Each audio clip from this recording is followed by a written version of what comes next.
fuck, shit, motherfucker, what the fuck?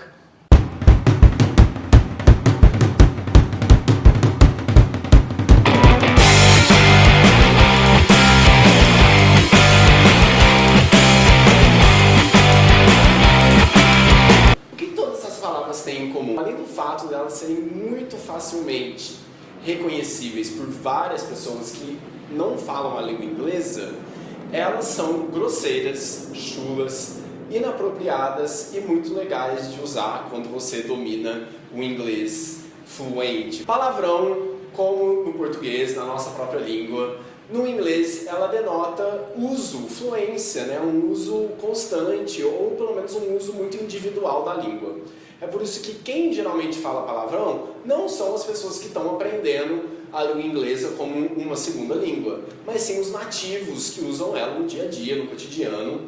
Então a gente pode dizer que quem domina com maestria o palavrão é o nativo. Isso significa basicamente que quem está aprendendo o inglês, ele tem um certo salvo-conduto para aprender esses recursos linguísticos que não são apropriados para a sala de aula. Por eles não serem apropriados para as salas de aula das escolas tradicionais, fica mais fácil eles precisamente não ensinarem isso para você. Tá? Como é, de certo modo, inconveniente que você use isso em local de trabalho, em locais públicos muito abertos, ou quando você está querendo start up a conversation, começar uma conversa ou um diálogo com uma pessoa num avião, num shopping, em qualquer lugar que você esteja lá no exterior, o palavrão ele é meio escondido e você basicamente vai terminar um curso avançado. Na minha época eram 12 anos para fazer um curso, hoje em dia 5, 6 anos. Você vai basicamente sair da escola tradicional de inglês um ignorante em palavrões. E isso a gente aqui da Telme não aceita. So we're gonna fucking teach you some fucking swear words. Bom, a primeira coisa que a gente pode falar dos palavrões é que eles são muito antigos. Assim como os palavrões no português, eles vêm de longa data, né? Existiam palavrões em qualquer língua arcaica, né? No latim existiam palavrões, né? Palavras chulas e cômicas que eram utilizadas para satirizar ou para fazer jossa na cara de alguma figura. E existem ainda os palavrões hoje que são utilizados de uma maneira um pouco diferente. A gente não usa o palavrão apenas para fazer jossa, apenas para tirar uma onda. A gente usa o palavrão como um recurso linguístico dentro de uma frase, tá?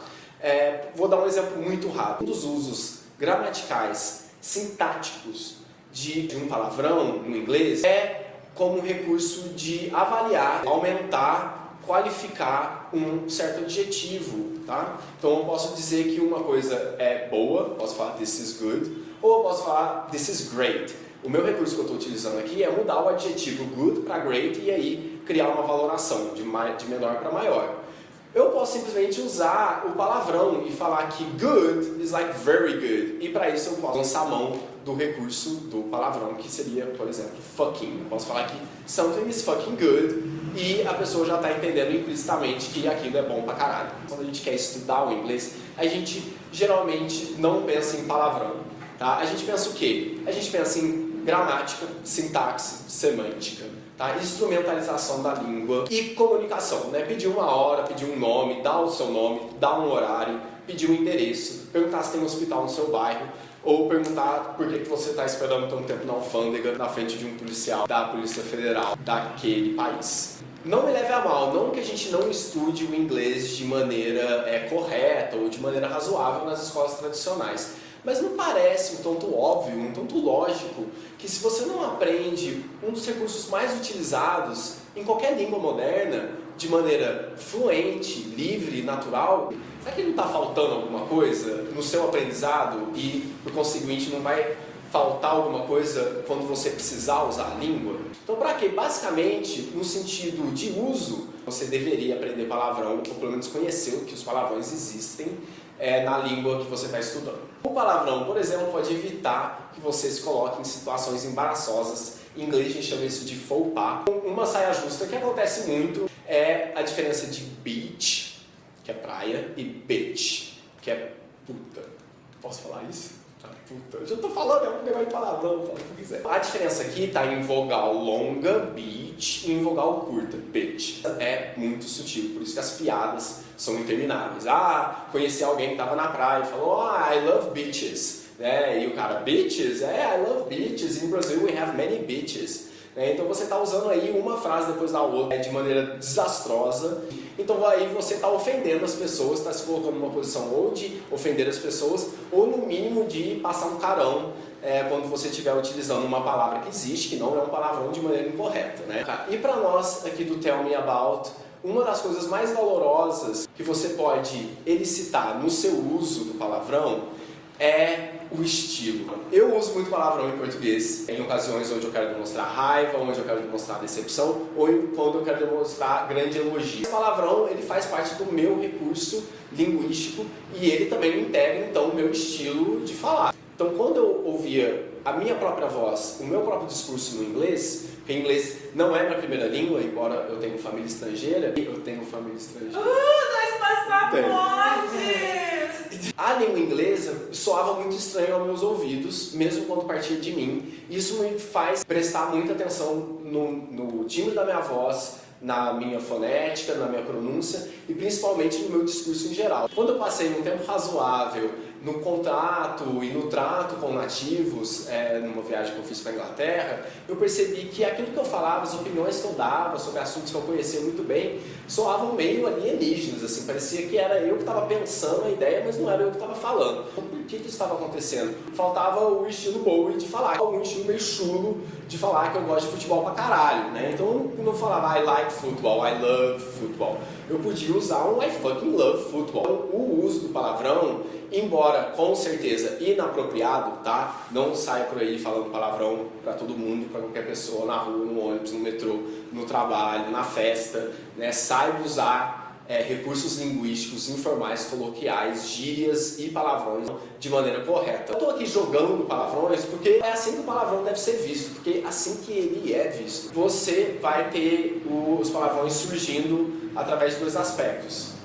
Música e filme, seriado. Tá? E nos dois aspectos, o palavrão é utilizado de maneira muito natural, um recurso cômico ou de agressividade. Outra coisa que a gente percebe no uso do palavrão em filmes, e talvez música seja um pouco mais difícil, mas em filme, é que ele também aparece em filme de época, né? Como eu tinha dito antes, palavrões são coisas antigas, né? São recursos antigos. Antes ele não significava exatamente o que significa hoje, como por exemplo, o palavrão fuck. Basicamente significava uma outra palavra, na verdade um sinônimo para transa, para sexo. Outro palavrão que tem isso é o shit, né? O shit é o clássico droga, merda do português. Então utilizado em várias situações de maneira muito informal e muito corriqueira. Ela também integrava, por exemplo, o nome de rios, né? Um rio muito sujo podia ganhar o nome de shit stream, que é basicamente rio de merda, que significa, tá? Então, como todo palavrão é relativamente grosseiro ou totalmente grosseiro, palavrões como cunt, que significa buceta. Eu não vou falar isso não, porque é machista. Buceta, né? Chega uma pessoa, sou buceta, sou bucetudo. Eu sou bucetudo. Esse vídeo vai ser tirado do ar, né? Acabou virando uma tendência da maioria das línguas que usam palavrão criar eufemismos. No caso do português, por exemplo, a gente tem droga para ser um amenizador do merda. A gente tem o putz, né? Putz grila, que seria o puta que pariu. Eu acho que seria um amenizador de puta que pariu, né? A gente tem que pesquisar mais os palavrões portugueses, porque no inglês já tá até bom. O inglês também tem os seus eufemismos, tá? Basicamente ele vai usar a mesma palavra e vai mudar ela um pouquinho para que fique bem claro o que você está falando. Por exemplo, shit vai virar shoot, ok? Motherfucker, a gente vê em muitos seriados falando mother scratcher. Na verdade, qualquer coisa que tenha terminação em ER com o mother, e ele acaba criando novas gírias. Por exemplo, mother brother significa um amigo do caralho. Fuck, muita gente fala fudge, como o meu irmão.